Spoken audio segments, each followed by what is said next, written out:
An old railroad line will soon become a new path for people who like the outdoors. The community hopes it will also be a link to a new development that's planned for a major West Side corridor.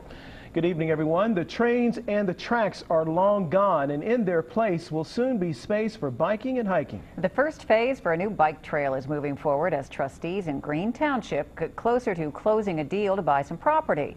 Local 12's Josh Knight is live in Green Township to tell us where this trail will lead. Josh.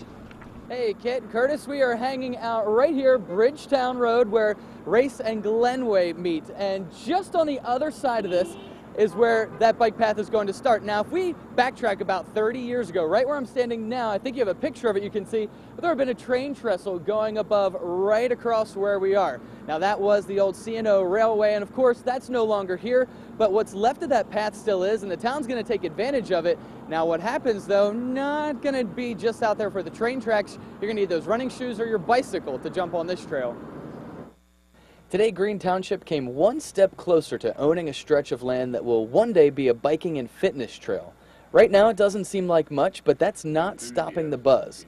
Lots of folks have been talking about it, including 25-year Green Township resident Bill MYLES, especially now that it's warming up. From young mothers pushing a baby stroller to senior citizens, husbands and wives walking, and everyone in between, just how much pent-up demand there is in this area for people to have somewhere to go. The trail will run along the same path as the former C&O Railway, starting near the intersection of Glenway and Race and Bridgetown, between Bridgetown Middle School and Oakdale Elementary. The whole trail will likely run 3.5 miles to Veterans Park, but Phase 1 will be just over 1 mile, and that doesn't look too far down the road.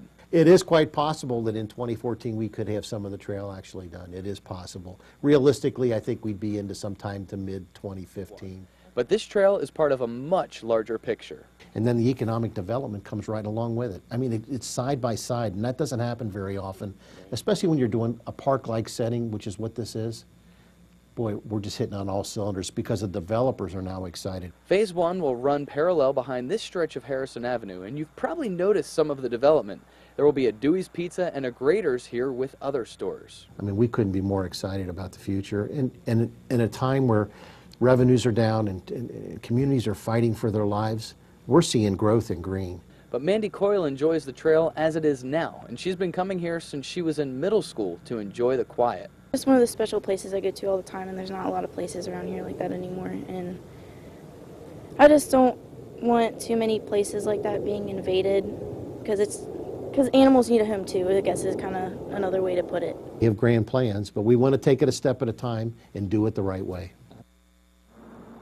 And Rosiello says that pretty much all the feedback they've gotten has been positive. People are very excited. They all want to know, when can I get out there? When will I be able to go run on this or bike on this? So they're very excited. And once again, he said around the middle of probably 2015 is most likely. They had a little hiccup today. The settlement didn't go as planned, but he says within the next few days that will all get cleared up and they'll be moving forward.